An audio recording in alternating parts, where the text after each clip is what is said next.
இப்போ விசா விண்ணப்பதாரர்கள் அனைவரோட சமூக வலைதள கணக்குகளையும் நாங்கள் வந்து உட்படுத்த போகிறோம். தமிழ்நாட்டிலிருந்து நேரம் அமெரிக்கா போயிட்டீங்க.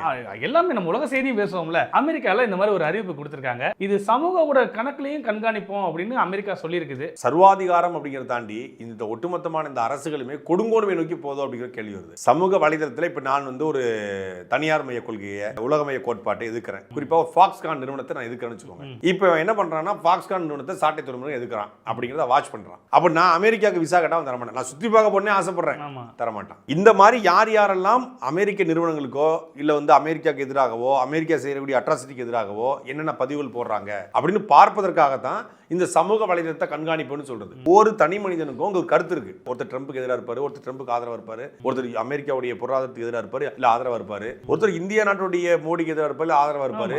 ஆதரவா இருந்தா நான் வந்து உன்னை ஏத்துக்குவேன், எதிராக இருந்தா உன்னை ரிஜெக்ட் பண்ணுவேன்.